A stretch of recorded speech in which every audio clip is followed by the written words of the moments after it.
Panie profesorze, możemy zaczynać. Doskonale. Excellent. Good afternoon, good evening. It's so good to be with you tonight. Радий знову з вами зустрітися сьогодні. My name is Marek Benio, and I'm a dancer. Мене звуть Марек Беня. And I'm a dancer. І я танцюрист. But sometimes when I have free time, I teach labor law, social security, and occasionally I also meet with Ukrainian academics for an afternoon seminar. Я взагалі-то танцюрист, але іноді, коли в мене є вільний час, я працюю в галузі трудового законодавства щодо соціального захисту, а також спілкуюся з українськими академічними колами. And tonight I was asked to prepare a seminar and to share the views how to discourage students from your class. І сьогодні я хочу провести семінар і поговорити з вами на тему, як відмовити студентів працювати не лише в аудиторії. I have to confess that it took some time to convince the organizers to proclaim this provocative title of the seminar. Хочу вам зізнатися, що для того, щоб переконати, організувати, вивести цю тему для обговорення, у мене зайняло певний час. At the beginning, they didn't believe that the title is how to discourage students. They thought it's about motivation and how to make students work harder for your class or in your class. Від початку вони не могли повірити, що правильно мене зрозуміли. Тобто, що замість того, щоб умовляти їх працювати в аудиторії, треба відмовляти їх від цього. And of course, I hope everybody understands that this is the goal of today's meeting. І я розумію, що сьогодні це є метою нашої зустрічі, ця тема. But because we all know we are teachers, we all know that the best way to make progress is to learn what is wrong, what mistakes do we make. That's why I want to start with some mistakes. Для того, щоб краще зрозуміти цю тему, я думаю, краще за все треба почати із того, які помилки робляться, і зрозуміти, що йде не так. Тому я почну з помилок. So if we understand what mistakes we do in class, then we'll be better teachers, and that's our goal. І чим скоріше ми зрозуміємо, які помилки ми робимо в аудиторії, тим краще для того, щоб зрозуміти, як правильно викладати і досягти своєї мети. There is one more reason I entitled my seminar "How to Discourage Students from Your Class." Є ще одна причина, чому я обрав цю тему, як відмовити студентів від праці в аудиторії. Because it's going to be very easy to talk about my mistakes and not to talk about your mistakes. Тому що легше мені говорити про свої помилки, аніж про ваші. And in Poland, we say that it's best to learn on somebody else's mistakes. У Польщі таке прислів'я існує, що краще вчитися на помилках інших, ніж на своїх. So let me begin with one of my early experience in my teaching career, which was 25 years ago. Дозвольте, я почну з прикладу, який трапився у моїй кар'єрі як викладача, який відбувся багато років тому. I was a very young assistant at the Krakow University of Economics. Я був тоді дуже молодою людиною, працював на посаді асистента в Краківському університету економіки. And this was my first semester of work. So I was almost a student. І це був перший семестр, коли я приступив до роботи, тобто я був майже студент. In November, so 1.5 months inside in the semester, I was not very well prepared for the next class. І це трапилось у листопаді, це десь через 1,5 місяця після розпочатку семестру, і я не дуже добре підготовився тоді до лекцій. Basically because my birthday is on 22nd November. Одною з причин було, мабуть, те, що мій день народження припадає на 22 листопада. So the day after, I go to my class, I take the tram, and I think, God, what I'm going to do? Ну і на наступного дня я сів на трамвай і, їдучи на заняття, собі сам подумав, Боже, що ж я буду робити? I had no materials prepared for the students. I had no idea what to do in the class. And I knew what my teachers did to us when they were not prepared. А в мене не було матеріалів підготовлених для проведення лекції. Я гадки зеленої не мав про що казатимуть, але я знав, що мої вчителі робили, коли вони не були підготовлені. I wonder if you know what usually teachers do when they are not prepared. Цікаво було б знати, чи ви знаєте, що кажуть вчителі, коли вони не готові до лекції? You can use your microphone to say that. Можете скористуватися вашим мікрофоном, щоб висловитися. Of course, please tell what your friends do, not what you do. Звичайно, коли будете говорити, то ви не про себе особисто, а кажіть про те, що ваші колеги у таких випадках роблять.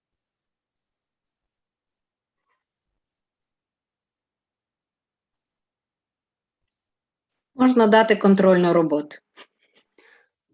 Бо You працюємо самостійно. Yes, you can assign them to make a control work or to make self-educational exercises. Так, дозвольте. Я сказав би, ми повторимо пройдений матеріал, минуле. I would say we repeat the material which we have already learned last time. I think to discuss the topical subject, for example, which is interesting for everybody. This is the last answer. Thank you very much. Is Останній, дуже вам дякую за останню підказку. Вона полягала в тому, що я б запропонував для обговорення якесь цікаве питання із матеріалу, який стосується предмету. But this for advanced teachers who already are, experienced. Але ці поради працюють серед тих викладачів, які вже мають певний досвід, досвідченими викладачами. But when you are a young assistant, you usually do what Olena said first. Але коли ви make a test. Молодий викладач, то, звичайно, ви скористаєтесь таким прийомом, про який Олена перша сказала, ви загадаєте їм зробити контрольну роботу. Second, Olena said that you can ask them to work on their own, but this requires preparation from the teacher.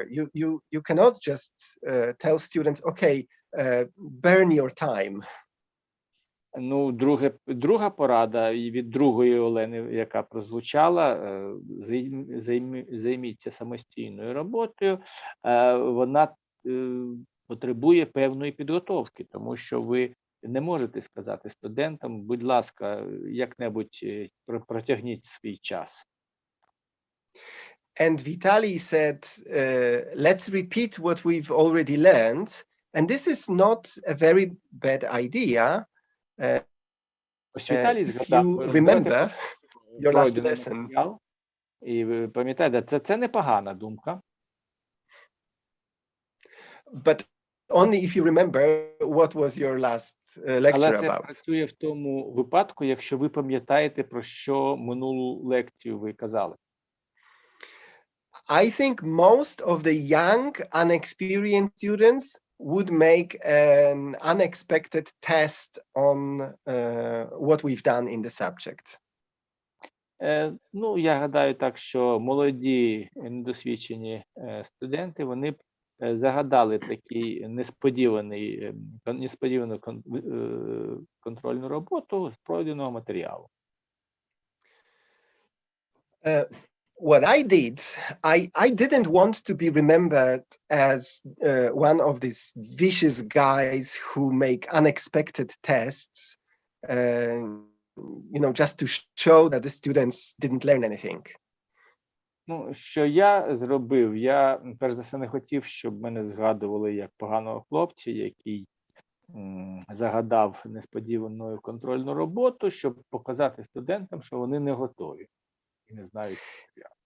Especially because I remembered how I felt when my teacher did unexpected test. І особливо з тої причини, що я особисто сам пам'ятав, як я почувався, коли мої вчителі задавали несподівані контрольні роботи. So I was lucky because I had a sparkling idea of engaging students into a discussion on a very important topic related to the class, to the course.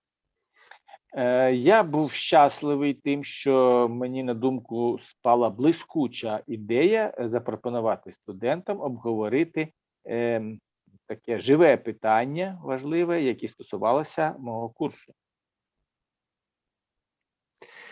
And I was privileged to study 1 year at the Oxford University, and I was a member of Oxford Union Society, which is a debating society, the oldest in Europe, the most renowned society for students' debates.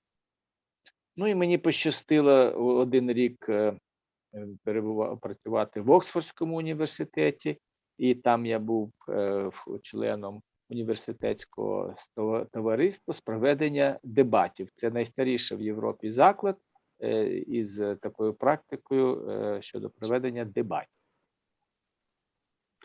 And I thought it would be good idea to engage students into a debate on a topic related to my subject.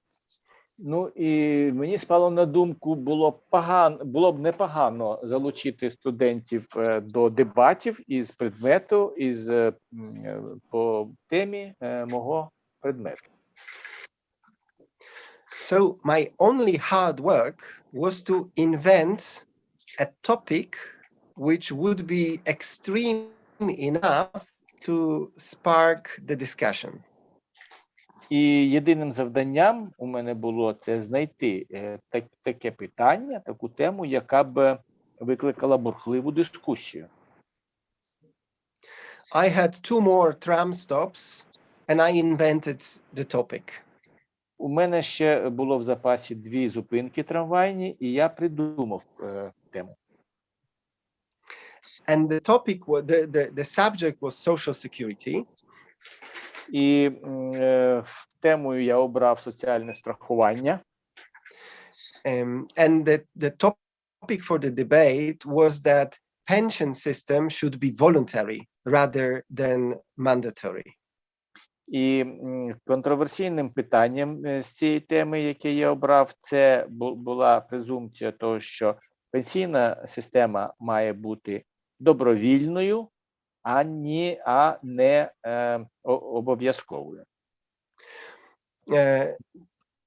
Even if you are not experts in social security, you must have an opinion about such topic. Навіть не будучи не будучи експертом в галузі соціального страхування, ви все ж таки будете мати свою особисту думку з такого питання. So it was not a difficult topic to talk about. I gave the students 15 minutes to prepare the proposition and the opposition speech.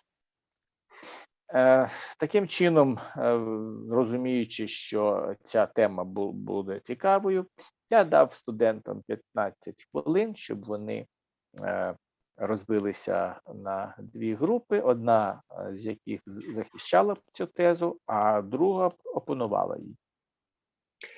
I didn't give them the choice of the sides. Я не дав їм права вибору сторін. So they had to prepare argumentation for or against the topic, despite their own opinion about the topic. Таким чином, не знаючи ще наперед, як буде ця розбивка зроблена, вони мали підготувати відповіді на питання, чи за, чи проти цієї тези. And I will not tell you what was the debate about. I will tell you this on Thursday when we meet again. І я не скажу, про що відбувалися ці дебати. Про це я вам повідомлю у четвер, коли ми зустрінемося знову. But I will be happy to share with you the teaching effect it had on my students and on the relationship between the teacher and the students. Але я поділюся з вами своїми враженнями від такого викладацького ефекту цього заходу і від його впливу на взаємовідносини між студентами та викладачем. First of all, they told me that never in their student career teachers were interested in their opinions. Перш за все, що вони мені сказали, що це було вперше в історії їхнього студентського життя, коли викладач цікавився їхньою особистою думкою. I was surprised because I thought that studying is all about discussing current problems. But this is probably one of the weakest points of our teaching systems. Я був здивований, вражений, тому що я думав, що обговорення це було б частиною процесу навчання. Але, втім, мабуть, це є однією із слабкішою сторін нашої системи. And indeed, the traditional university type of teaching is to pour from my full vessel to your empty vessels all the knowledge I have. І дійсно, мабуть, це в традиціях класичного університетського навчання, коли ви виливаєте з мого повного сосуду мозкового у порожні судини студентських мозків знання, які ви маєте. And of course, this is not how people learn. People don't learn by listening to lectures. І, звичайно ж, такий спосіб є зовсім не тим, яким людина навчається. Людина не навчається просто слухаючи лекції. The biggest mistake I was making was to think that I have something to say to the students. Найбільшою помилкою, яку я робив, це було думати про те, що я маю щось сказати студентам. It's just like today. I have the feeling that I have some important message to tell to you. Рівно також трапляється і сьогодні. Я мав таке відчуття, що вони щось хочуть мені передати. And of course, this is my mistake. Ну, і звичайно, як я сказав, то було моєю помилкою. First of all, most probably you have your own teaching experience, which may be different and probably is better than my own. Звичайно, що кожен з вас має свій власний викладацький досвід, і я також думаю, що у більшості випадків він краще, ніж мій особистий. And like 25 years ago, also today, I hope that I will learn something from you and not that I will teach something to you. І рівно таким же чином, як це і було 25 років тому, сьогодні я сподіваюся на те, що я навчуся чогось у вас, аніж буду повчати вас. Because 25 years ago, students told me the arguments that I have not think about related to compulsory versus voluntary social security system or pension system. Через те, що 25 років тому студенти наводили мені такі аргументи щодо обов'язкової та добровільної системи пенсійного накопичення, про які я і не здогадувався.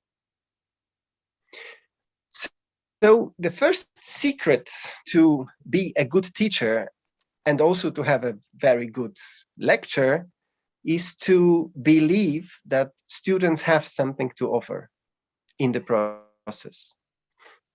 Найпершим секретом доброго належного викладання це є передумова, що під час лекції ви вірите в те, що студенти мають вам передати якісь знання. If we change this assumption that we, the teachers, have all the knowledge and you, the students, are here to learn this knowledge into more of an exchange situation, then we will succeed better. І якщо ми будемо виходити із цієї передумови, що ви будете налагоджені на те, щоб переймати знання, які вам дає аудиторія, аніж свої тлумачити їм, то у такому випадку ви будете мати перевагу щодо досягнення успіху. When I asked my students, did you like the Oxford debate exercise?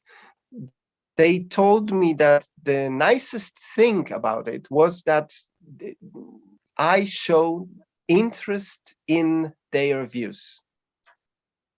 І коли я спитав думку студентів щодо їхнього досвіду після проведення цих оксфордських дебатів, вони сказали, що найкращим досвідом з цього було те, що я цікавився їхньою думкою. So next semester, I have incorporated Oxford debate as a regular part of my courses, and I carry out them until today. Отже, починаючи з наступного семестру, я включив на постійній основі проведення оксфордських дебатів у свій курс і продовжую цю практику по цей день. And now it's more sophisticated, more elaborated system. I announce Oxford debate at the beginning of the semester, and the debate takes place in the middle of the semester. І зараз по тому, що система освіти найбільш стає дедалі більш складною, я починаю з оксфордських дебатів на початку семестру і проводжу їх всередині семестру. So the students know the topic few weeks before they discuss, but they do not know their position. І таким чином студенти знають тему, про яку будуть вестися дебати, але вони не знають, якої позиції дотримуватися. They have to prepare argumentation for the topic and against the topic. Вони мають таким чином готувати аргументацію як на захист цього питання, так і проти нього. And on the day of the debate, we toss the coin, and only then they know which side they are on.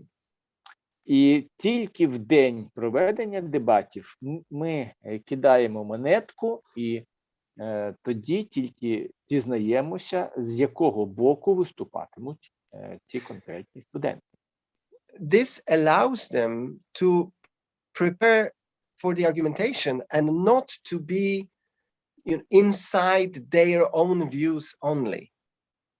Це допомагає їм не потрапляти у заручники своєї власної позиції, а краще готувати аргументацію. And I've learned that this is better way to prepare students for the debate than to let them know which side they're going to be. Я вважаю, що такий спосіб підготовки є кращим, аніж заздалегідь повідомити студентам, на якій стороні, з якого боку вони виступатимуть на дебатах. And of course, I've learned this from my mentor, Professor Jerzy Hausner, who was chair of my department for many years. І я перейняв цю вправу, цей метод від професора Єжі Хаузнера, хто очолював мою кафедру на протягом багатьох років. He used to run the meetings of the team of the department in a very specific way. Він проводив засідання кафедри у дуже специфічній манері. First, he made a round of opinions, listening to every member of the team. Спочатку він просто по кругу заслухував думки всіх членів кафедри. Then we made a more or less democratic decision on our common position. Потім ми приймали більш чи менш демократичні рішення щодо нашої спільної позиції. I say more or less democratic because his voice was decisive. Більш чи менш демократичний спосіб, я маю на увазі, що через те я так зазначив, тому що його голос був вирішальним.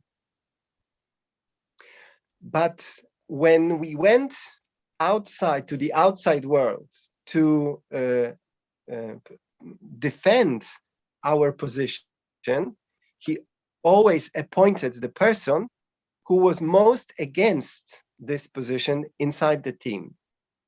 Але коли ми виступали на зовнішній арені з питань захисту своєї спільної позиції, ми призначали ту людину щодо проведення цього захисту, яка була найбільш критичною до цієї позиції.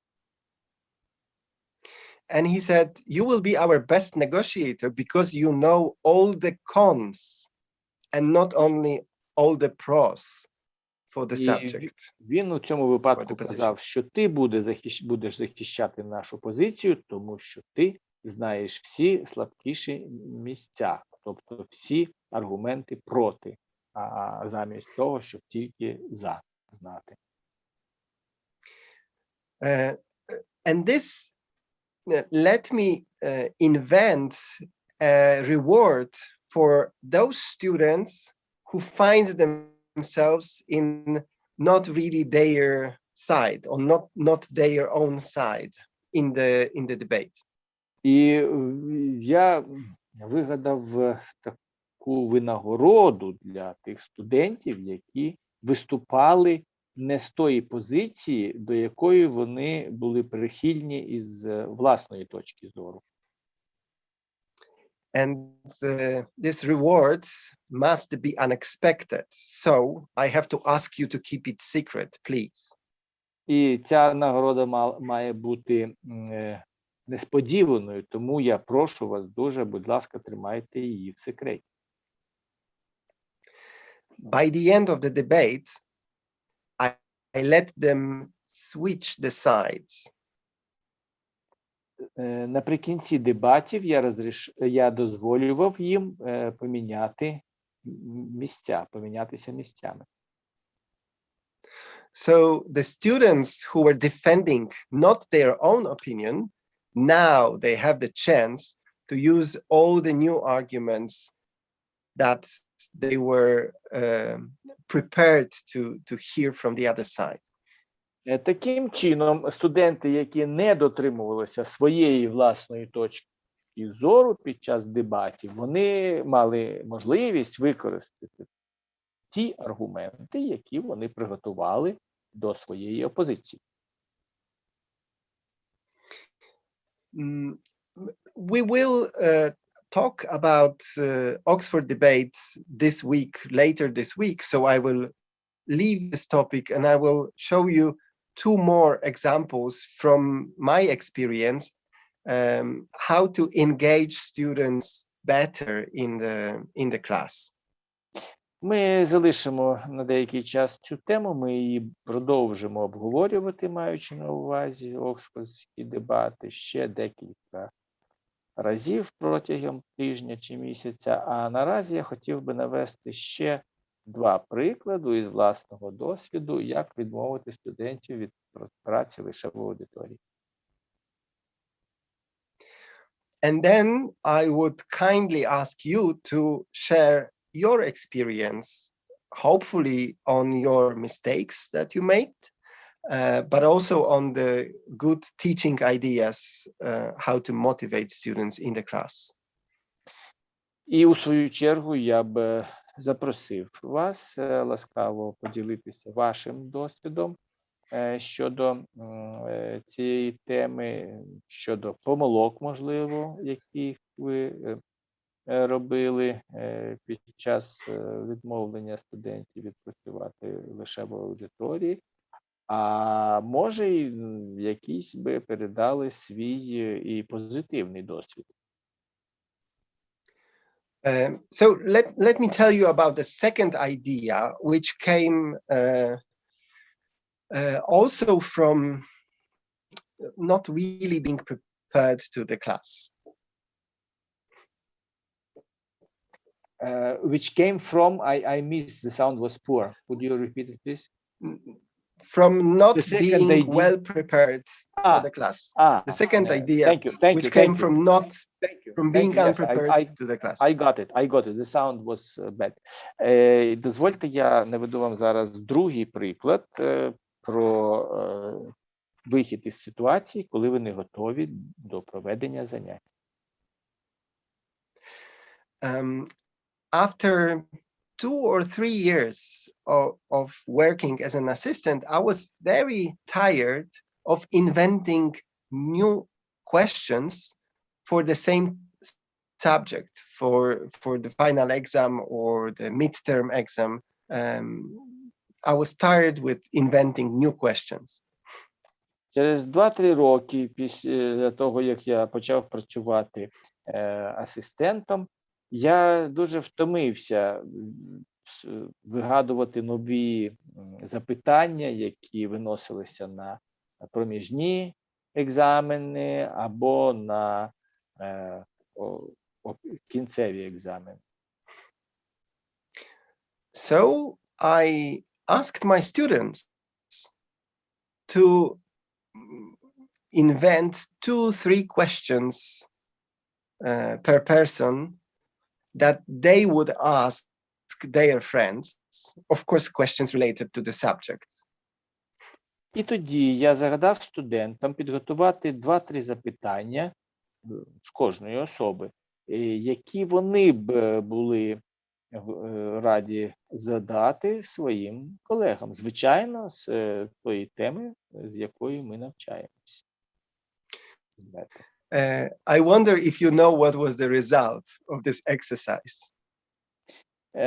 Цікаво було б почути, що ви думаєте, як ви гадаєте, який був результат цього досвіду, цього експерименту?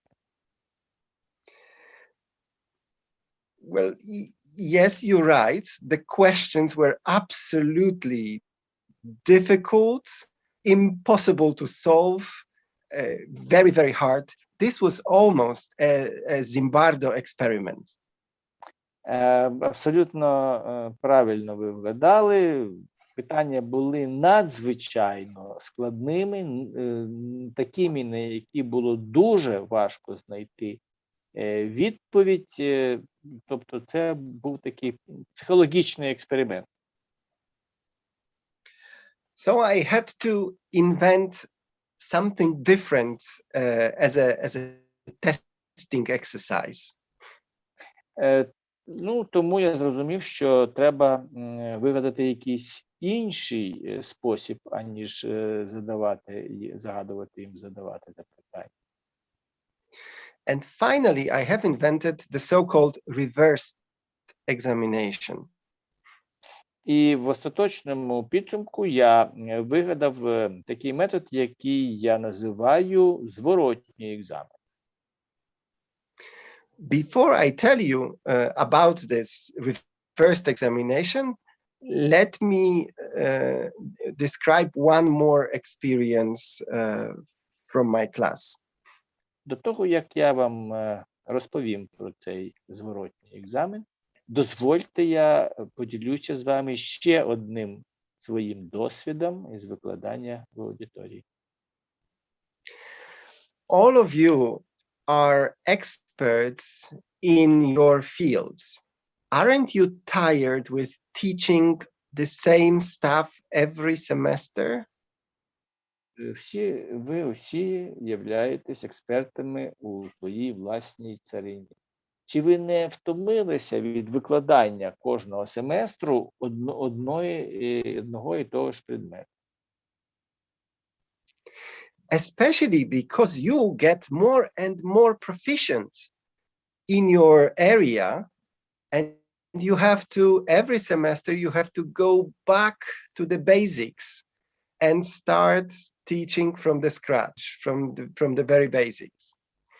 І ця робота є тим більше нудною, чим у зв'язку з тим, що ви із року в рік стаєте все більше кваліфікованим викладачем. А з першого семестру вам потрібно повертатися у своїх знаннях назад до елементарних питань, з самого початку. Just like you, I was a little bit tired telling the same story every year. Рівно у такий же спосіб я трохи стомився від того, щоб кожного року у такій манері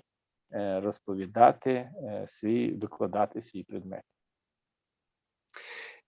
In the Polish university system, there are lectures and there are seminars or workshops with smaller number of students. В польській системі вищої освіти в структурі існують лекційні заняття, лекції та семінари, які проводяться з більш компактними групами студентів. Even during the lecture, when you have 100 and more students in the class, you can be interactive with the students. Interactive. Interactive.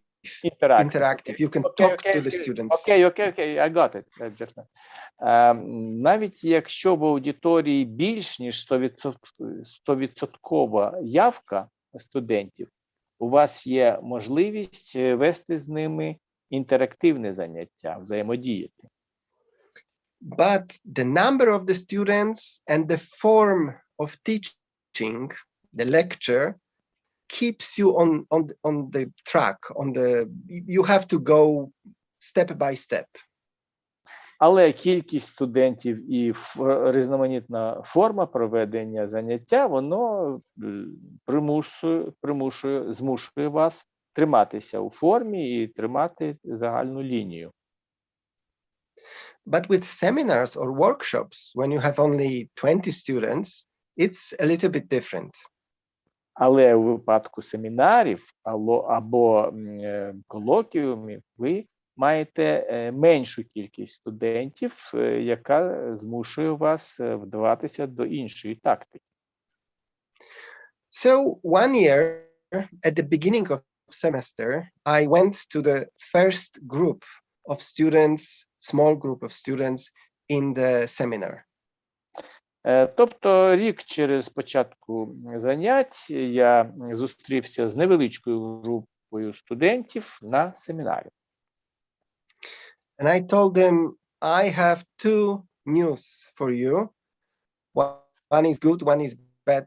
Which do you want to hear first? Я сказав їм, у мене для вас є дві новини, одна добра, друга погана, яку з них ви хотіли б почути першу. Okay, start with the bad one. Добре, почну з поганої. So I told them, I'm very sorry, but this is the last seminar that I ran.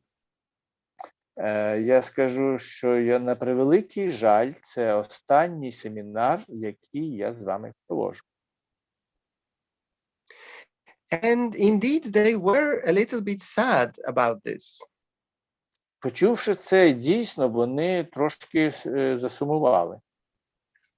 Which made me happy, because it means that they hoped that I'm a nice teacher. Що мене порадувало, тому що породило в мене надію, що я є добрим викладачем. So now the good news. The good news is that from the next week, you are running the seminar. Тепер щодо хорошої новини. Хорошою новиною є те, що з наступного, починаючи з наступного тижня, ви будете вести семінарські заняття.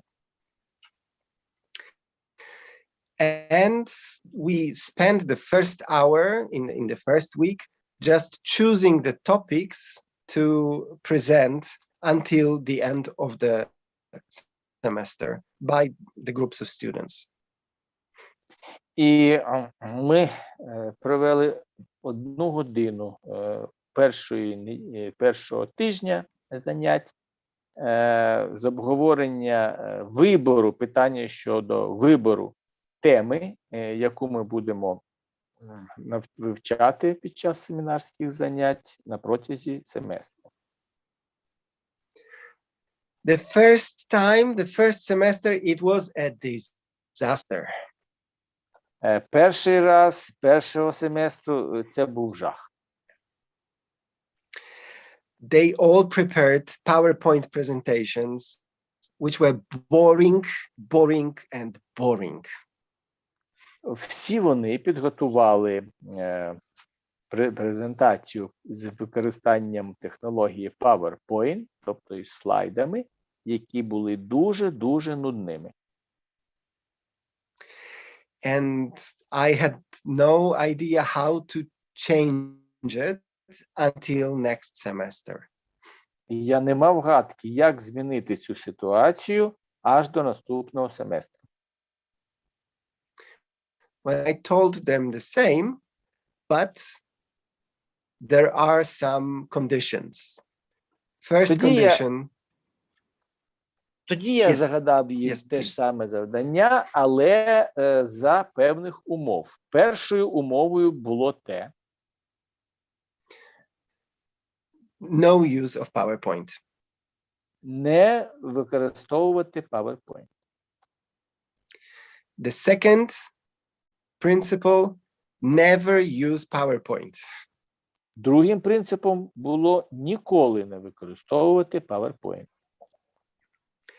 And the third principle was that Prezi is also a kind of PowerPoint. Презі. Prezi is the name of very dynamic PowerPoint. It's just another software like PowerPoint. Ага, я вибачаюсь, я не знаю цю систему. Тобто система Презі є гарним прикладом для підготовки занять. So it's also forbidden. Але вона теж була заборонена.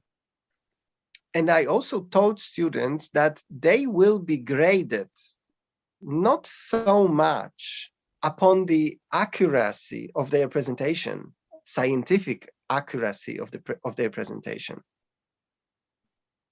І іншим принципом було те, що я їм повідомив, що вони будуть оцінюватися не з точки зору точності, наукової точності проведення семінару.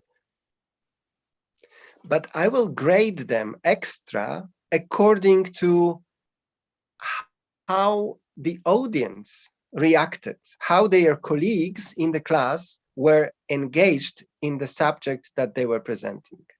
Але я присуджуватиму їм додаткові бали у випадку, в залежності від того, наскільки аудиторія буде включена до обговорення, наскільки буде ця тема, це обговорення цікавою для всіх студентів. And this was kind of a breakthrough experience for me, because I realized that university is not about knowledge. І цей приклад, оцей досвід, він був проривом у моєму відношенні і розуміння того, що університет – це не про знання. The university can offer today, when the knowledge is easily accessible via internet, the university can offer skills and social competences rather than just knowledge. І сьогодні, коли інформація є загальнодоступною в інтернеті, університет може запропонувати щось інше, що є соціальною компетенцією та майстерністю. And this exercise was not really about being proficient in labor law, which was the subject that I ran.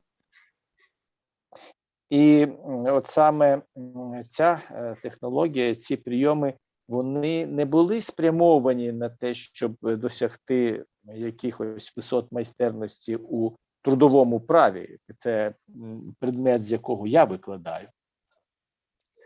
But it was more about public speaking, preparing argumentation, learning from the sources of law, which are the skills and not the knowledge. Але це було спрямовано, ця методика була спрямована на те, щоб виробити здібності до публічних виступів, до добору належної аргументації і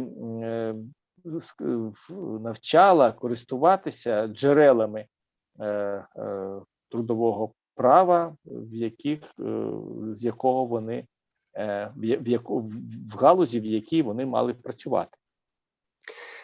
But I have to say that even this brilliant teaching idea had gone a little bit too far. Але маю зізнатися, що навіть ця блискуча ідея з навчальної практики, вона пішла дещо далі, занадто далеко. because I was grading the students for the show, they prepared the show. Тому що я виставляв відмітки студентам за шоу, тому що вони готували шоу. And we had witnessed theaters, songwriters, stand-uppers, and quiz makers.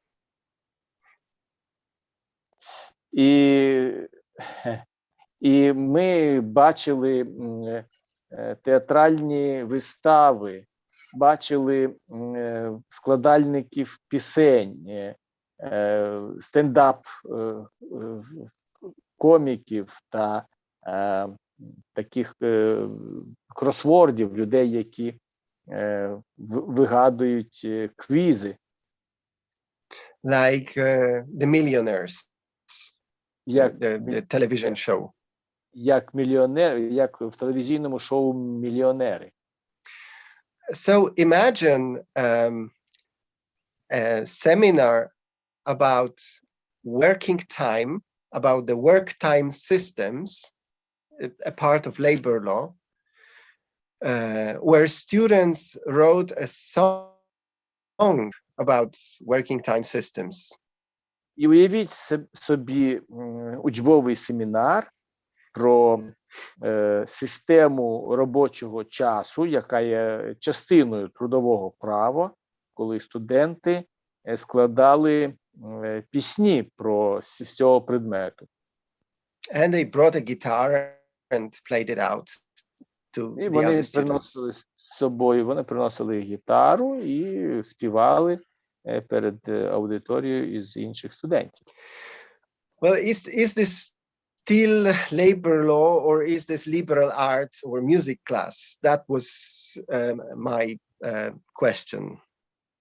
То що ж це таке? Чи це трудове право, чи заняття у драм-кружку із співів та пісень та художньої самодіяльності? Що це таке? It's an easy test to make. It's enough to find a graduate from 5 years ago and ask him or her about the working time systems. Do they remember anything or not? Ну, це, наприклад, якщо я наведу такий приклад, коли десь знайти випускника, який 2-3 роки тому випустився з університету, і запитати його, що він пам'ятає з питань трудового права. And surprisingly, they would remember more from this seminar or workshop than from other classes that were taught in a traditional way. І як це не дивно, вони набагато більше згадували те, що відбувалося на цих семінарах, аніж те, що відбувалося на лекціях. As you can see, this experience comes also a little bit from my laziness, because I didn't feel like teaching again and again the same. I wanted to learn something from the students. That's why I invented this extravagant way of running seminars. Ну, як ви можете самі дійти до такого висновку, що мій досвід проведення таких занять, він виникав із моєї ледащості, що мені було нудно вигадувати нові і нові запитання та теми, щоб проводити ці заняття з предмету. So my last example was also invented by accident and also as a result of my laziness. І тому мій останній приклад, він теж виник в результаті моєї ледащості, помножений на випадок. I actually believe that all the human progress in civilization comes from laziness. invention of the wheel. Я щиро вірю в те, що весь прогрес людства і вся цивілізація, вона під своїм підґрунтям має ледащість. So what happened some 5-6 years ago? I started new semester with new hopes. То що ж трапилося? Десь 5-6 років тому я розпочав новий семестр із новими сподіваннями. And during the first class, we are supposed to tell students what are the rules of passing the final examination on this course. І що під час першого заняття ми присвятили час тому, що пояснювали студентам, яких правил вони будуть дотримуватися під час складання остаточного екзамену чи випускного екзамену. Theoretically, this is an obligation of every teacher to inform students what he is expected. З теоретичної точки зору обов'язком кожного викладача є дати студентам зрозуміти, до чого він має бути готовим і що від нього очікується. So I came to my class, I said, hello, my name is Marek Benio, I'm a dancer, but this is a labor law course. І що ж, таким чином, як воно вийшло все, я прийшов у клас і сказав, що я Марек Беньо, я є танцюристом, але це є курс трудового права. And because you are going to be economists and I'm a lawyer, let's negotiate. What do you want me to do? I will repeat it later. Let's negotiate. Ну і виходячи з того, що з іншого боку ви збираєтесь бути економістами чи правознавцями, то що ви хочете, але про це я скажу пізніше. What do you want me to do to you in order for you to get a final grade? Що ви хочете, щоб я зробив для вас, щоб ви за підсумком отримували якнайвищі оцінки? So how do you think, what was the answer? What do students want to do in order to get the grade? І як ви думаєте, як ви гадаєте, якою була відповідь, що студенти хотіли зробити, щоб отримувати найвищі оцінки? What is their lowest offer? Їх найменша пропозиція, найнижча пропозиція. In this negotiations. Найменша пропозиція у цьому дискурсі.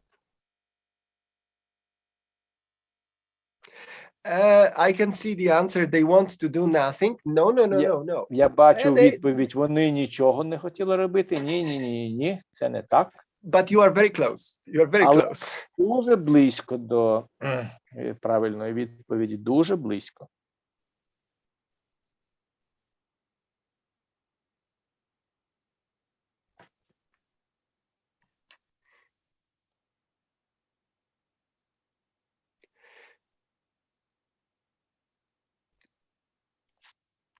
They wanted to repeat the law? No. Вони Retell the хотіли law? повторити право? Ні.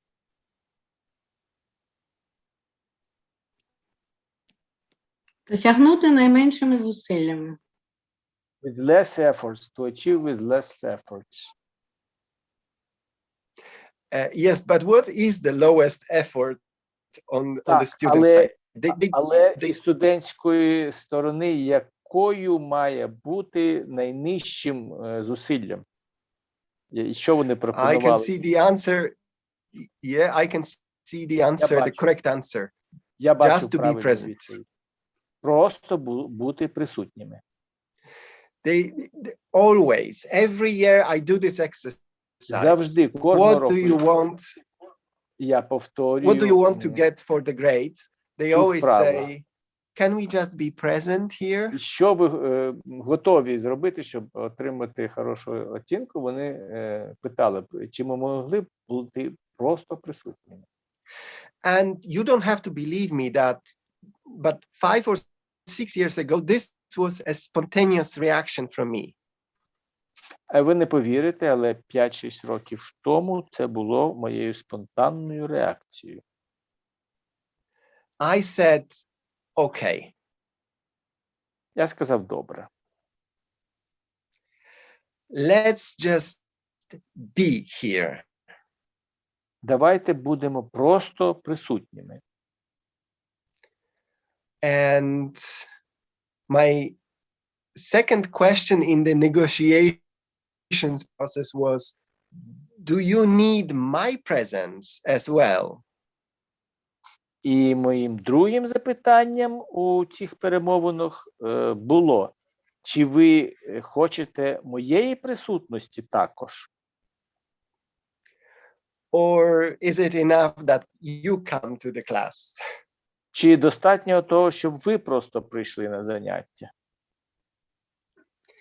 And then I told them that I don't believe that their expectations from the university are so low. І тоді я сказав їм, що я не вірю, що ваші сподівання від університету сягають такого низького рівня. I told them I know why your offer is so low. Я сказав їм, я знаю, чому ваша пропозиція є такою низькою. It's because you have very bad examination experience. Тому що у вас є дуже поганий досвід із складання іспитів. You are convinced that I will use all my superpowers to prove to each and every one of you that you wasted my time. Тому що ви переконані у тому, що я використаю всю свою супервладу у тому, щоб довести, що вони просто змарнували мій час. And the examination is the best tool to prove to the students that they learned nothing. А екзамен є найкращим випадком, коли можна довести студенту, що він нічого не знає. And then I asked them, didn't it cross your mind that we can have common goals at the university? І чи не спадало, тоді я запитав, чи не спадало вам на думку, що у нас в університеті є загальні правила? That your good grades, your high grades from labor law tell very well about your teacher. Полягає це в тому, що ваші високі оцінки з трудового права, вони свідчать про високий рівень вашого викладача. Do you remember when you went to school, to primary school, and there was tests in the physics class, and 70% failed? Чи не пригадуєте ви свій досвід, коли ви навчалися в середній школі і проводилася контрольна з фізики, і 70% не написали цієї роботи? Now, whose fault was this? What did the parents say? Whose fault was this? І чия це була провина? Що казали ваші батьки? Хто був винуватий в тому? Of course, the teacher. Звичайно, викладач. But if you went through another test and 90% did very well and only 10% did good, but everybody pass, whose success was this? Але якщо в іншому випадку, під час написання контрольної роботи 90% написали її дуже добре, а 10 решти написали просто добре, то чия це була заслуга? And then, of course, it's ingenious children and their hardworking parents. І тоді, звичайно, це відносилося до геніальних школьників, школярів та їхніх важкопрацюючих батьків. So I told my students, okay, let's just be present. Actually, being present is something valuable these days. Відтак я сказав студентам: добре, погодимося на те, що ви маєте просто бути присутніми на лекціями, адже сьогодні проста присутність – це теж є таким якісним товаром. Some people even pay for doing nothing for 1.5 hours a week, and it's called yoga. Деякі люди навіть платять за те, щоб 1,5 години на тиждень нічого не робити. І ця вправа зветься йогою. So let's do yoga on the labor law class. Отже, давайте займатися йогою на лекціях з трудового права. But of course, I need to teach them a little bit of labor law as well. Звичайно ж, мені доводилося також і трошки навчати їх з питань трудового права. So I promised them something else. I promised to take away the fear of examination. Отже, я запропонував їм дещо інше. Я запропонував їх позбавити страху перед екзаменом. And I told them, since you've agreed to come to my lecture, Я сказав їм: оскільки ви погодилися приходити на мої лекції, I didn't expect it, but thank you very much for this я не kind очікував offer. цього, але дуже вам вдячний за цю добру пропозицію. Let's make an agreement that during your presence, you can ask me any question related to labor law. Давайте домовимось, що під час лекцій ви можете задавати мені будь-які запитання щодо трудового права.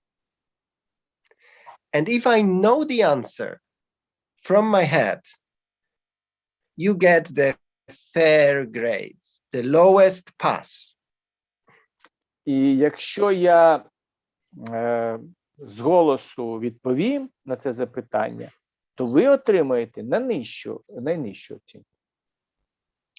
If I don't know the answer right away, but I come up with the answer after checking in the labor code or in the jurisprudence, you get the good grade. У випадку, коли я не спромогся відповісти з голосу на ваше запитання, але знайшов відповідь після того, як проконсультувався у довідниках з трудового права або в інших джерелах юриспруденції, ви отримуєте добру оцінку. Оцінку добре. But if you ask me the question that I will not find the answer to, or I will find the answer, but you will prove that my answer is wrong, that I'm bluffing, you get the highest grade. Але якщо ви задасте таке питання, на яке я не зможу вам відповісти, або я відповім, але ви спростуєте мою відповідь і доведете, що я блефую, то ви отримаєте найвищу оцінку. Now, I have to tell you that never in my academic career had I have so many students preparing every lesson only in order to, outdo me. І хочу сказати вам, що ніколи в своїй академічній кар'єрі я не мав стільки студентів, які так старанно працювали на те, щоб на кожному занятті, щоб перевершити мене. And they didn't learn just the basics because they knew that if they ask a basic question, I will probably know the answer. І вони не обмежували себе тим, щоб вивчати основи трудового права, оскільки вони розуміли, що якщо вони будуть задавати мені запитання із основ права, то, звичайно, я відповім на ці запитання. So learning the basics was just the side effect of this sport experience, this competitive experience. Тому вивчення основ предмету – це було таким побочним явищем цього спортивного експерименту. They were looking for hidden judgments of the local courts in order to make sure that I didn't read them before them. І вони вишукували приховані рішення місцевих судів у сподіванні, що я не читав їх. I have to tell you that 70% of my students have good and very good grades. І хочу доповісти вам, що 70% моїх студентів отримали добрі або дуже добрі оцінки. And I'm trying to be very fair about judging myself, about grading myself. І я намагаюся бути відвертими щодо своєї самооцінки. Plus, I also learn from them new sophisticated cases that I would probably never read. Плюс до того, я завдяки ним дізнався про деякі вишукувані, деякі найскладніші, найзаплутніші справи, без яких я без них ніколи не дізнався. Like every good idea, this one also has a flaws. Як і жодна з гарних ідей, ця ідея мала по собі інші наслідки. There is some up to 10%, just few persons every year in the class that they will never ask a question. Десь приблизно 10% із року в рік від студентів, які ніколи не задавали запитань взагалі. They know the rules, they understand that in order to pass the course, they just have to prepare a question. They don't even have to know the answer. And even this is something they don't do. Вони знали правила, вони знали, що для того, аби отримати гарну оцінку, вони мали підготувати запитання. Навіть таке, якого вони самі не знали б відповідь. Але вони не робили навіть цього. Now, this is my biggest teaching challenge, how to activate this small number of completely passive students. І для мене, як для викладача, оці 10% студентів якраз і були найбільшим викликом. Я мав віднайти спосіб, як активувати цю частину аудиторії. In the first 2 years of running this experiment, I just let them take the ordinary exam. Протягом 2 років початку цього експерименту я дозволяв їм складати звичайні іспити. And of course, some of them couldn't pass even this ordinary examination. When I ask questions, they give the answers. І, звичайно, деякі з них не змогли скласти навіть ці звичайні іспити, коли я задавав запитання і отримував відповідь. So according to my ideology, it's my failure. Відповідно до моєї ідеології, це була моя невдача. It's never the student's fault. Це ніколи не було провиною студента. Because it was me who was not able to activate this person throughout the semester. Тому що це був саме я, хто не спромігся активувати цю частину аудиторії протягом семестру. And there is only one way to overcome this problem. І був тільки один спосіб, в який можна було подолати цю проблему. And it's called tutoring. І цей спосіб називається tutoring.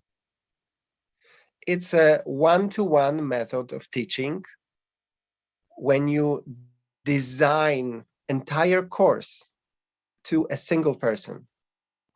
Це наставництво, під час якого ви віч-навіч для одного студента моделюєте цілий курс для того, щоб його навчити.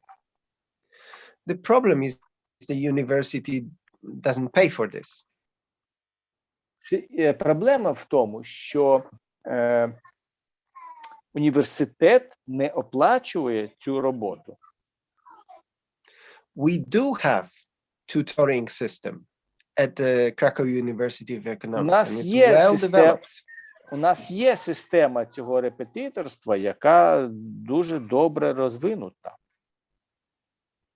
But in order to be a part of a tutoring system, a student must be an excellent student. Але для того, щоб стати частиною цієї системи репетиторства, студент має бути відмінним студентом. So the idea of one-to-one teaching at our university is reserved for the genius, for the best students from the top of the top.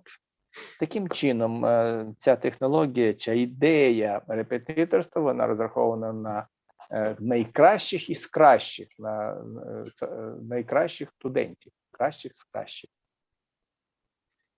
And of course, we just agree that some 5 to 10% students just should fail and be crossed out from the university. It's the statistics. І, звичайно, ми маємо погодитися із тим, що від 5 до 10 студентів за невдале досягнення в навчанні відраховуються з учбових закладів, і це є статистика така. Fortunately, money is not the only reward for our work. Але, на щастя, гроші не є єдиною мірою оцінювання нашої роботи. And I remember few moments in my career when I helped students who were passive to pass the exam and to go on with their studies. And this was very satisfying. Я пам'ятаю декілька випадків у своїй кар'єрі викладацькій, коли мені вдавалося допомагати цим студентам, і вони складали іспити і продовжували навчання. Okay, I spoke for a little bit too long. One more anecdote. Ще Sorry, один one more анекдот. Я вже anecdote. довго вже говорю. When I told my colleagues at the department about this reverse examination, they asked me a question. Коли я розповів своїм колегам на кафедрі щодо цього реверсного екзамену, вони запитали мене: Marek, aren't you afraid that they will ask you a question that you don't know the answer to? Марек, а ти не боїшся, що вони зададуть тобі запитання, на яке ти не знаєш відповідь? And I say, but that's the whole point. That's the idea. I'm not Я їм pretending. сказав, я їм сказав, так, у тому-то і річ, у тому-то і полягає ідея, що я не прикидуюся. I'm not pretending to be the best lawyer in town. I want to be the best teacher in town. Я не прикидуюся, що я найкращий юрист у місті. Я хочу бути найкращим викладачем у місті. And the best teacher in town is the one whose students are better than the master. І найкращий викладач є той, учні якого перевершують свого вчителя. And so if you can swallow the bitter pill of not knowing everything, you get the satisfaction of teaching someone else something new. It's a very nice feeling. І якщо ви здатні погодитися з тим, щоб проковтнути гірку пігулку оцього запитання, з якого ви не знаєте, то ви отримаєте найбільше задоволення від того, що ви можете викладати. I think we have some 7 minutes to go. This is the time to ask the questions, but I would also think that if you ask the questions, I will be able to answer them at the beginning of our next meeting on Thursday, sorry. Я гадаю, що у нас 5-7 хвилин залишилося до кінця нашої зустрічі, і гадаю, що ви могли б використати цей час для того, щоб задати мені запитання. І я думаю, що я дам відповіді на ці запитання під час наступної лекції, яка відбудеться наступного четверга. So I'm all yours. Я весь увага у вашому розпорядженні.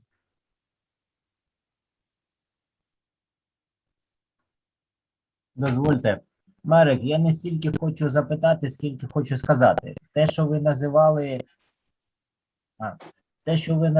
що ви десь не готувались до занять, що ви десь полінились, мені здається, не зовсім так. Тобто це свідчить про скромність, напевне.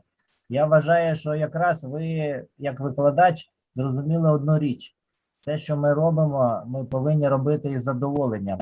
І якщо наша робота, в тому числі викладацька, позбавлена емоцій, то вона втрачає не тільки свій смисл, а взагалі, скажімо так, передавати інформацію з мармуровим обличчям, з маскою, неможливо, люди вас не сприймуть.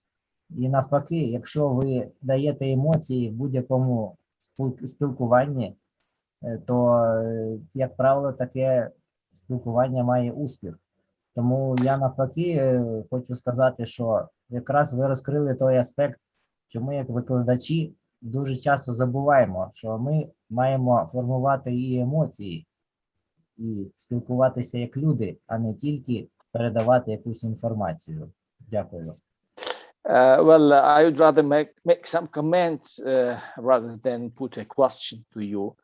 I have an opinion when you was telling us an example when you didn't prepare for your classes. It wasn't true fairly. I guess that you told us because of your because you are a humble person and very modest. Indeed, you was prepared, but you wanted to get satisfaction from emotions that you obtain from good teaching. The sense when, look, when you are teaching something with a marble face and you spare no emotions to students, this is a very important aspect, that you don't have the feedback and you don't have proper good teaching experience, and you don't get the satisfaction. That is my comment on it. Very quickly, you're right. I mean, the story about the 2 stops in the tram is true. I was not prepared. I invented it just like this. Ну, правду кажучи, ви правильно вгадали. Оцей пасаж про 2 зупинки трамвайних, коли я вигадав вихід із ситуації, це було трошки так надумано. But I absolutely agree that it's not only about showing your emotions, it's just showing also your weaknesses. If your students see that you are also a human, there is a bigger chance to relate and to make a connection and to build some basic trust, which I think is absolutely crucial. If they don't trust you, they will not listen even to the wisest things that you say. Sorry, too long. Але хочу зауважити, що разом з тим важливою є не тільки емоційна передача предмету студентам, але готовність показати вашу слабкість, ваші слабкі сторони, тому що таким чином ви будете спроможні побудувати довіру між вами і студентами, а довіра – це є суттєвою підвалиною для досягнення успіху у викладацькій діяльності.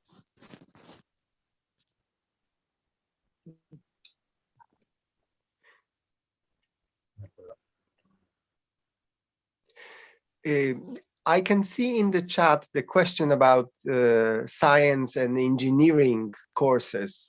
Can you be so, flexible also in the hard matter? Well, я в чаті читаю щодо застосування цієї технології у більш точних науках, у точних науках та у містобудуванні. Тобто, чи є ця методологія також застосованою придатно до цих наук? I would say even more, because engineering is about doing it. I think someone wrote it even. So exercise by the students is the key to the learning. You cannot tell people the physics. They have to experience it. Ну, я сказав би більш за те, тому що викладання точних наук, студенти, які роблять креслення і займаються містобудуванням, архітектурою, у них є більше поле для думок, для цієї діяльності. I would have doubts, though, if Oxford debate is a good technique. When you build a bridge. Я б, звичайно, піддав сумніву те, що оксфордські дебати є гарною ідеєю під час, коли ви будуєте міст. Will it hang or will it fall? That's the question for the debate. Да, задати запитання, винести на обговорення таке запитання, чи він витримає, чи він впаде.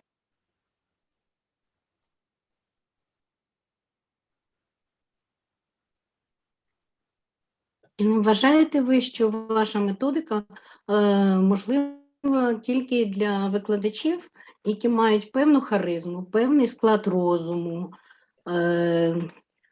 певний досвід? Адже, скоріше всього, вона не всім підійде. Don't you think that your methodics are applied to a certain number of the teachers who has a certain charisma, a certain experience, a certain state of mind? Maybe it is not applicable to the whole majority of teachers. It's a very difficult question. Дуже важливе At запитання. first, I understood the Я original розумію. question. Я розумію ваше запитання, що воно происходить. Ну, це комплімент доповідачу. Фактично, це комплімент доповідачу. Actually, this is a compliment to the speaker. Yeah, I can read this, of course. Thank you. Thank you. Я все зрозумів. Дякую, звичайно. Дякую. No, but during the translation, I changed my answer. When Mr. Nikolai was translating, I changed my answer. Окей. Значить, під час, коли я перекладав, то він уже поміняв свою думку щодо того, яку відповідь надати. My initial answer was, but every teacher is charismatic. Моїм першою відповіддю, яку я думав вам дати, що кожний викладач є харизматичним. But my second thought is that these are also skills that you can learn. А іншою відповіддю, яка спала мені на думку, що професійність – це завжди те, чому ви можете навчитися. The big question is, can you learn them on Zoom during 1.5 course, which is more instructed than an exercise? Питання в тому, чи ви можете навчити їх, користуючись платформою Zoom, коли ви просто викладаєте лекцію та задаєте запитання. Тобто, скоріше, інструкції надаєте. І моєю відповіді буде ні.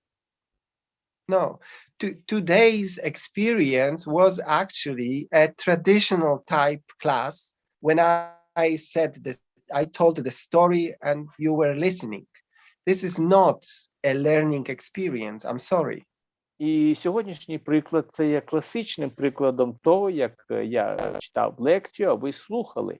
Це не є процесом навчання. Мені дуже жаль, дуже прикро. So what I did to you was exactly what not to do to your students. І те, що я робив по відношенню до вас сьогодні, це є точно тим прикладом, чого не треба робити вам по відношенню до ваших студентів. The problem is I have no idea how to overcome the Zoom barrier, the internet barrier. Проблема в тому, що я не знав, я не зміг дійти до того, як подолати Zoom, як подолати бар'єр, який створюється інтернетом. Having said that, today's meeting is extraordinary because 4 persons actually spoke in the Zoom class. This is not very frequent. Thank you. Але сказавши це, я хочу також продовжити, що сьогоднішній приклад, він був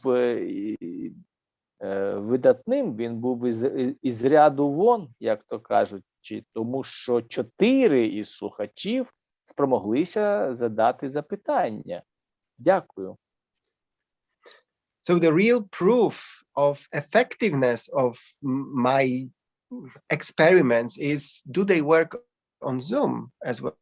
Do they work during COVID? І дійсним доказом успішності мого експерименту буде те, що він працює і в системі Zoom. Тож, and after this last academic year, I have to say that the number of passive students increased. І після останнього року, після останнього академічного року, я маю зізнатися, що кількість пасивних студентів збільшилася. Because of course I tried the reverse exam during my course last semester. Тому що, звичайно, я використовував цю методику реверсних екзаменів під час минулого семестру. And some 30% didn't ask the question. І близько 30% не задавали запитань. So yes, we need to invent a better method on the internet.